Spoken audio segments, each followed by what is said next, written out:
When it comes to series that exemplify creativity and showcasing wacky, unfiltered imagination, I don't think there are many better examples than the adventures of the OG Rhythm King himself, PaRappa the Rapper. A series that, despite not having seen any new releases since way back in 2001, has long since remained dormant in the public's imagination, clinging on tightly to its own tiny recess on the fringe of popular culture. Always popping up in parodies and discussions of gaming history when you least expect it.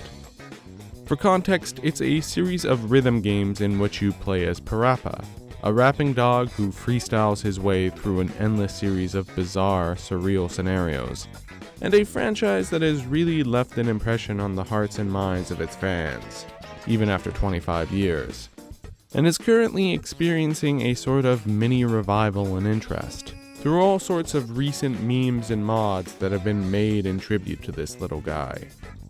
And more than anything, this new wave of passion is a testament to this series' everlasting charm, as well as its strong aesthetic prowess. For these are certainly not games that are remembered for their gameplay alone, being actually quite dated and inaccessible in their design by today's standards.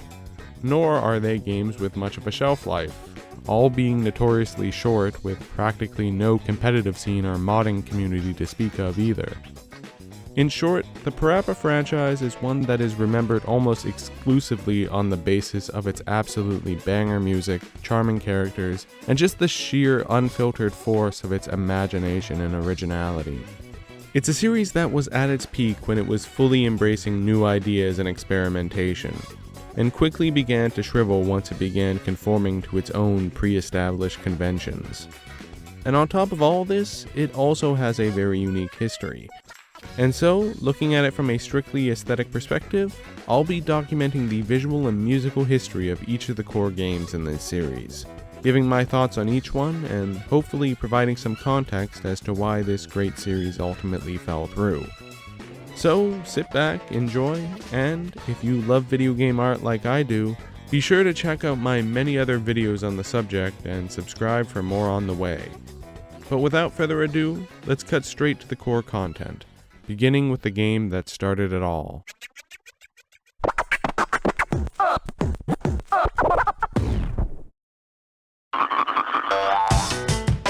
Enter Masaya Matsuura, a veteran Japanese rock star known for his work with new wave progressive rock band Size, a group very popular throughout the 80s and early 90s. However, as the midpoint of the new decade rolled around, this well-beloved band decided to split ways, leaving Matsuura looking for a new commercial and artistic avenue. While he loved creating music as well as music videos, he was incredibly reluctant to either front a band himself or to perform before the camera. So rather than become a star himself, his ticket forward would end up being in the burgeoning art of computer-generated animation, as it was through this new medium that he could create new music, but do it through the filter of his own original characters. And, through a series of connections, he landed a deal with Sony, who were on the lookout for new fresh titles for their debut console, the PlayStation. And so, with the help of American artist Rodney Greenblatt and a host of Japanese hip-hop artists, PaRappa the Rapper was born.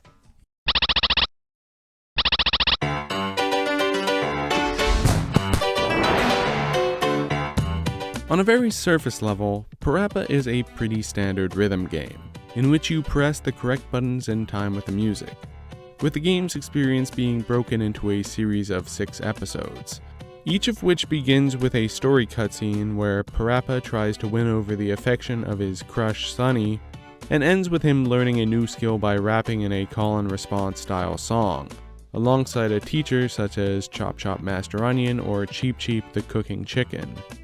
And if that all sounds really dumb, it's because it is. As mentioned before, the creative process behind PaRappa was shockingly out there and unconstrained. This was, in many ways, the literal first ever rhythm game, a completely uncharted genre. And on top of that, it was a completely new IP with an all-original cast of characters and world, and was being led by a guy who had never made a real game before, outside of some basic music software. and according to artist Rodney Greenblatt, there was really no corporate pressure being put on the project by Sony either, saying, "Sony just wanted games. The PlayStation was new and they just wanted variety. Our thing was just happening and everyone loved it at the company. We didn't know if it was going to be a big hit, but we were all very positive about it." In retrospect, this is a pretty remarkable situation. An artist's dream, really. Just being given the money and freedom to do whatever you want, even in spite of the fact that, according to Matsuura, many of the staff members at Sony told him directly that this is not a game. Rhythm games simply were not a thing back then. And on top of that, the genre here was hip-hop, a musical style that, within Japan, had only been recently imported and was still seen as incredibly new and novel. Basically, this game was fresh on every possible level, with Matsuura and co just doing whatever they wanted, and getting away with it because they seemed to be onto something. And onto something they were, as despite its simplicity and short length, PaRappa really took off with people. And I think the reason for that is specifically because of its anything goes style of approach. It has this essence of optimism and imagination that just invisibly sneaks its way into every crevice of the final product. There's just so much strange visual imagery and odd creative decisions being made here, but in a weird way, you can just sense the fact that it's all stuff the team really believed in creating. Like, when you boot this thing up, the very first glimpse of the game you get is this weird CGI monster fighting someone called Jet Baby. It's such a ridiculous offbeat way to open your game and really has nothing to do with anything, yet it's so bold and high effort that you just can't imagine they'd do it unless they were really invested in the idea. And to me, it sets the tone perfectly, and preps the audience for what is essentially going to be a full-on exercise in imagination, presenting the same sort of charm that makes a band like Gorillaz and their music videos so compelling. It's weird, unfiltered, and very often visually and thematically inconsistent, but on that very basis, it just sort of works. Granted, I'm sure it's not for everyone, and more than a few people will be put off by its bizarre moments and inconsistencies, as well as its very dated-looking cutscenes. And I can sympathize with that. This game is quite rough around the edges, and it's not always good. But for me, that's what makes it compelling. The courage it took to fully embrace inventiveness gives it this very cool air, which I really respect. And the reason it works is because this underlying philosophy of pure expression is present on every level of the game, right down to the actual mechanics. You see, on the surface, all you have to do in this game is repeat the buttons in time with the on-screen prompts. However, beneath that, you can actually gain much more points and unlock an elevated version of the stage simply by freestyling. Really, you can press whatever buttons you want, so long as it's in tune with the music. And this really speaks to the game's overarching philosophy about freedom. As Matsuura himself put it in an interview, "I believe that freedom of expression is something that leads to satisfaction. In particular, it is important that music be a freedom of expression." It is a little unfortunate that there were music games that came out after PaRappa that focused on getting 100 out of 100 points. And it's that spirit that makes PaRappa stand out, not only as a rhythm game, but as a piece of interactive art. But you know, I'm starting to sound too much like a hippie here for my own liking. All this talk about a lack of corporate interference and freedom of expression are all nice, lofty, artistic ideals. But let's be real here. No one would care about the art on display here if that art was just bad. But luckily, that isn't the case.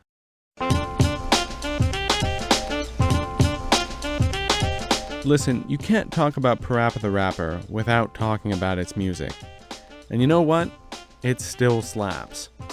While perhaps a little flatter and less ambitious than the soundtracks and later entries, I do think that PaRappa 1 has the most solid and consistent OSTs of the three games. There are 6 songs in total, and they're all really solid and super catchy. Cheep Cheeps being the only one that's sort of worn out with me over the years. mostly due to its initially catchy but eventually ear-numbing instrumental. However, the buttery smooth flows on Prince Fleeceswallow's track are still complete fire. It's classic, no-nonsense hip-hop. The backing tracks are all simple, clean, and punchy, and serve as a great backdrop to the ridiculous lyrics, most of which sound as though they were ad-libbed on the spot. And adding to these great songs were Greenblatt's very simple but super effective character designs and illustrations. The man's work is characteristically very flat, but I suppose that made him the perfect man for creating PaRappa's signature cutout style. An aesthetic choice that's really entirely PaRappa's own. And contrary to what some might say, I actually think the 2D characters blend in quite nicely with the fully 3D environments, thanks to the level's simple, textureless geometry and flat color palette. It's just such a clean look, like a charming little pop-up book. And it still looks great, especially on PS4, specifically because it wasn't overly ambitious. Though, unfortunately, this is not something I can say about the pre-rendered cutscenes, which do actually look very dated and just feel super awkward, as this was just during a really weird, super awkward period for 3D animation, which you can hear me talk about more of in my polygonal horror videos. But you know what? This game is just rad. Created by veteran musicians and legit hip-hop artists, the aesthetic is clean, the music is catchy as hell, and it's just got so much heart to it. It may be very limited, and yeah, the actual mechanics may be super frustrating and weird today, but it's just such a neat little package, and one that millions would ultimately purchase. Leading to a brief second in which PaRappa was seen as a leading mascot for PlayStation, maybe even the mascot, thus leading to a second entry in the franchise. And given the huge success of the first, there was really only one direction they could go creatively with the sequel: up.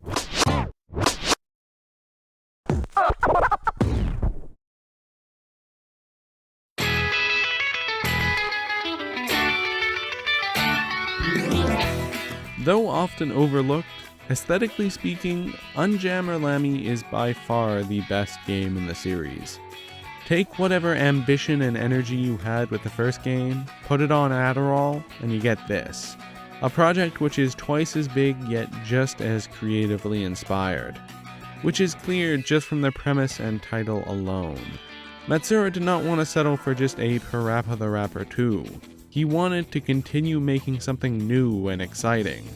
So, no longer are we playing as PaRappa the hip-hop hero, but we're leaving it to Lammy, the lead guitarist of the rock girl group Milk Can, as she travels across the world, rushing and fighting to get to her gig on time.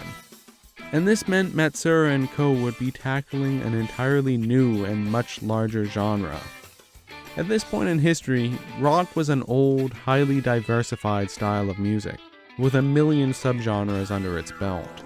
And because of this, I think UmJammer Lammy actually turns out to be a much more musically ambitious game. While each of the songs in PaRappa 1 had its own flow and personality, as well as some added reggae flair in Prince Fleeceswallow's stage, the rest of the songs I would all describe as more or less classic hip-hop. But here, on top of the classic rock, we get a mix of power pop, metal, rockabilly, and even funk. And if that wasn't enough, once you've beaten all the main stages, you get to play a hip-hop remix of each as PaRappa as well.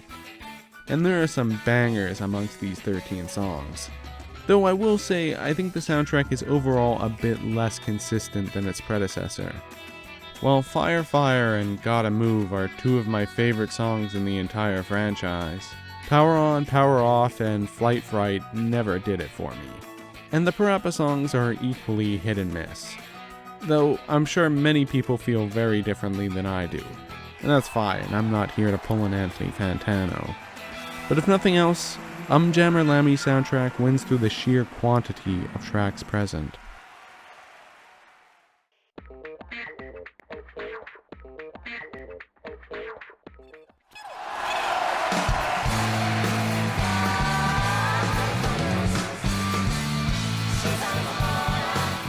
The visuals here are also something that have been clearly elevated to a higher plane.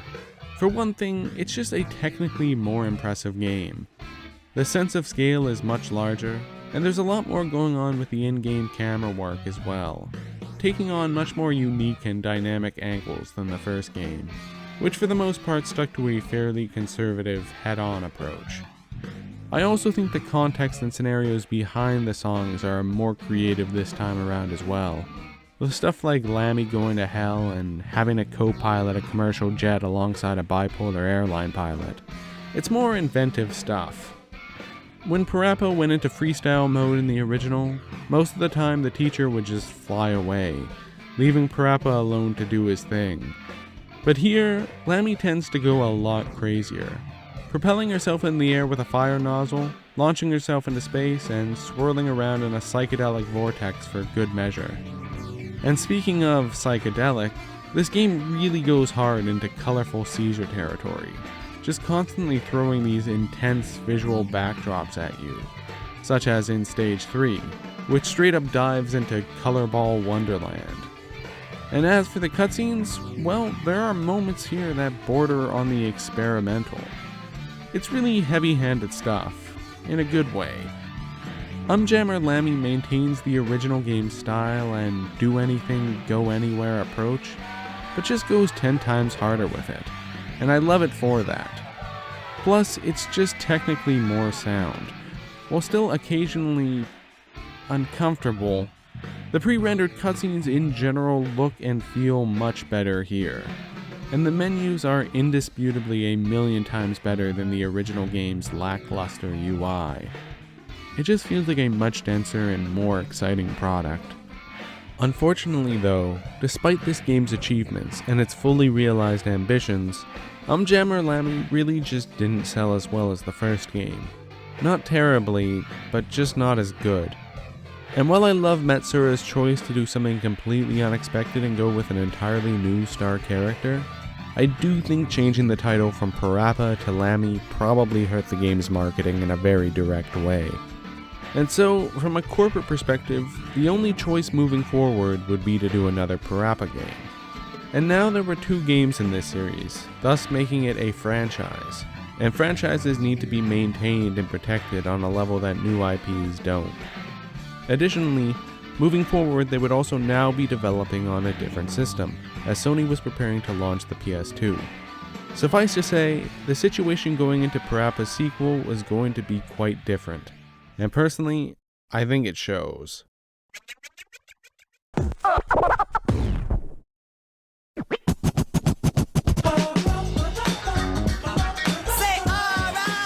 While PaRappa the Rapper 2 is still a great game and a worthy entry into this series, it's a product that I think lost just enough of the original game's spirit to have lost the public's interest. But before I talk negatives, let me tell you what I think is still top-notch: the music.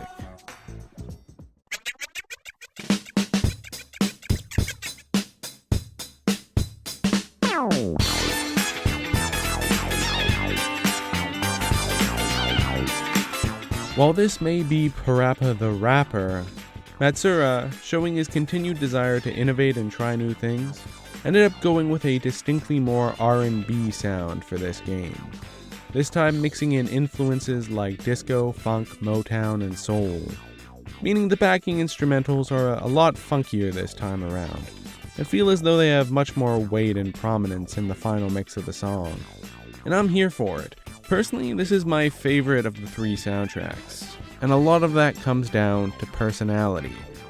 The teachers in this game, such as Guru Ant, Takayama, and Colonel Noodle, are, in my opinion, consistently bigger and more memorable characters than those in the previous 2 games, a lot of whom felt like throwaways. And their presence alone really gives the songs a big boost. Chop Chop Master Onion singing about karate is cool and all, but him working as an aerobics instructor / intimacy coach is just really funny to me. And when PaRappa is shrunk down to the size of a bug, Guru Ant comes in as this ultra chill, relaxed guide to this new world, only to start freaking out when he leaves his own element and is turned into a giant, in one of the series' most dynamic songs. And that's how I describe the visuals here as well: dynamic. During gameplay, there's a lot more happening on screen, more movement around the environment and a fair bit more action being undertaken by the characters, which means more exciting camera angles and editing. The final result being more akin to something you'd see in a real music video than anything we've seen prior. Though admittedly, it can be hard to give much focus to the visuals considering you always have your eyes on the top of the screen.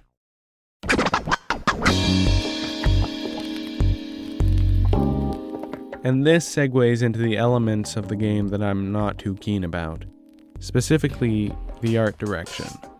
Well, I've never heard this in any interview. I've always gotten the impression that since this was an early PS2 release, there was likely a lot of pressure to improve the visuals on a technical level.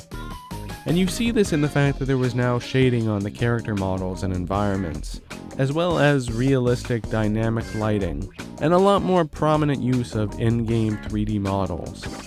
These are all nice details on a technical level, yes, yet all of them I think undermine the series' trademark style.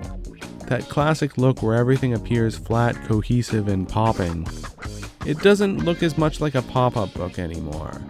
They took a style that was designed to look two-dimensional, and for some reason tried to make it look more 3D by adding in all of these realistic touches. And geez, what happened to the color? Why do locales like PaRappa's house and the military camp look so desaturated and drab? Compared to the original's popping visuals, 2 looks super dull, and doubly so when you compare it to Lammy. But it also goes deeper than just visuals, as I'm gonna attest that this game just doesn't have the same flair for creativity that its predecessors did. First of all, gone are all the experimental effects and visual playfulness of PaRappa 1 and Lammy. Now, in the sequel, they don't go for anything crazier than a flashback. The story also to me feels a lot more sane, I guess. The plot of this game is that someone is turning all the food in town into noodles and PaRappa has to stop him. And whereas almost every episode in the original game felt like a completely random, isolated vignette, here it feels like there's a much more prominent overarching plot, with scenarios that flow together in a much more narratively logical fashion, feeling connected to one another in a way that feels much more grounded than the first 2 games. And this might not be a bad thing to you. Admittedly, this makes the story flow better and makes the whole thing more watchable. But at the same time, I think it loses a lot of the original game's screwball kookiness in the process, which was an important aspect of what made these games endearing. Make no mistake, it's still wacky. The story about a man who wants to rule the world with noodles is still out there, but the presentation and structure of it never quite feels surreal like it used to. And to see a much more extreme version of this, PaRappa at his most conventional, just look at the anime that followed not long after this game.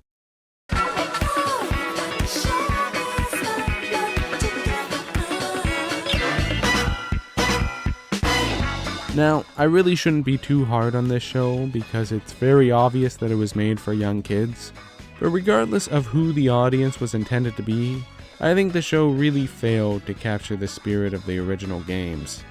And that's because the writing is just way too standard, almost sitcom-like. It's not a wacky collection of out-of-this-world scenarios like Adventure Time. Rather, it's more a series of low-stake domestic shenanigans, with PaRappa doing stuff like going to school and playing with his friends and stuff. It feels less like I'm watching PaRappa the Rapper and more like I'm watching an episode of Arthur. And that's not a knock against Arthur, I love Arthur, but PaRappa wasn't meant to be that tame. And while Greenblatt's classic character designs still look great and are faithful to their original appearance, the bulk of the new original designs honestly look pretty stock and unimaginative. Though credit where credit is due, the visual design here is great. It's appropriately simple and colorful, and you can still see Rodney's specific design aesthetic on full display. It is a cute show, but that's really all it is. Cute. Whereas OG PaRappa was rad. And this show is just way too limited and constrained for that. And I imagine the Japanese kids who loved the games and then went to watch the show probably felt the same way, hence why the series ultimately failed, even with its target demographic. And while PaRappa 2 still had plenty of creative juice comparatively, you can sense the same kind of underlying energy here. That original blast of creative magic was starting to fade away already. By the end of PaRappa 2's development, Matsura & Co. had spent 7 years on this franchise, making games that were all pretty similar to one another. And after the first two came out, the series had become a well-known brand, with both fans and Sony bigwigs to now satiate and appease.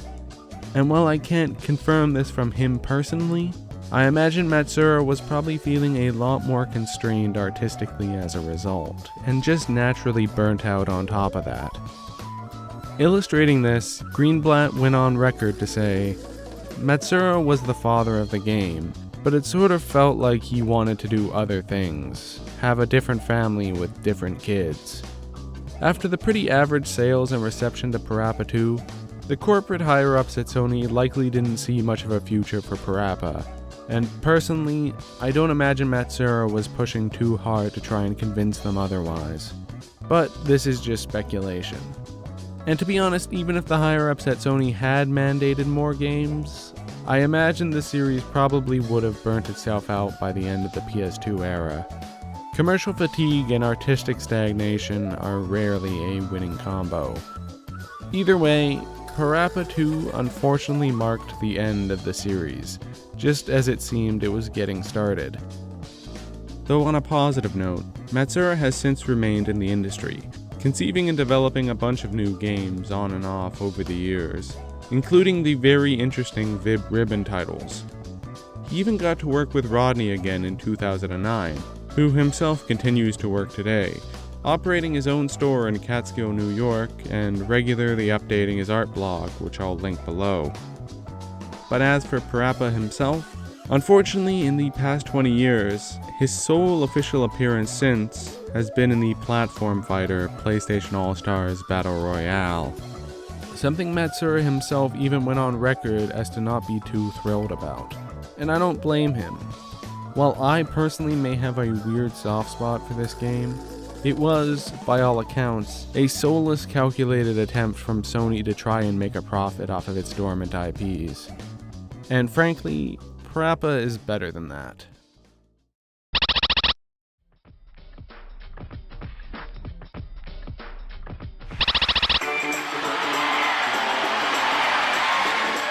And as we can see right now, while the series may be dead, it's clear the people still love the character and idea that is PaRappa the Rapper.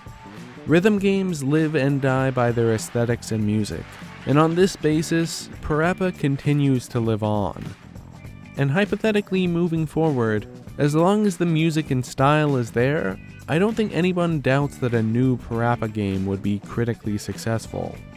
The real problem, however, lies in how you package it. Look, unless you're releasing a $20 PlayStation Store game, no one's gonna buy a rhythm game with only 13 songs and a bare-bones multiplayer mode.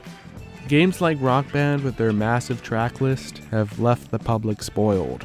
So, the natural solution many would put forward is just, well, add more songs. But I actually have a more unique idea. Let me ask you this, why do people love Gorillaz? It's because of the collaborative and spontaneous nature of the music and animation. Why do people love Friday Night Funkin', a game PaRappa directly inspired? Well, on top of the music and visuals, it's the community. It's the mods and the animations and the fan art of the characters. And we're seeing this same treatment extended to PaRappa right now, quite possibly as a trail off of that game's success. So I would pose that a hypothetical PaRappa 3 should be much like the original. The one Sony employees claimed was not a game. Rather than a game, imagine a collaborative digital art project on a PS5 disc. Almost like a rhythm game equivalent to Little Big Planet. One where players can create their own edits, beats, songs, costumes, backdrops, characters, and more. We've seen this in rhythm games before, damn it we can see it again. And where more appropriately than this franchise? PaRappa, for all his charm, was never meant to be a mascot for PlayStation. His game's success was lightning in a bottle, a weird freak incident, the direct result of a highly creative individual being given an opportunity to just go wild and do his thing, being given that freedom of expression that he believed in so deeply. And you can't just recreate that in a modern context. And so I think if you want to revive PaRappa in a way that's going to inspire people, you can't just add more songs or clean up the mechanics or try to relive what once was. You need that critical ingredient, freedom. And who better to give that freedom to than the players themselves?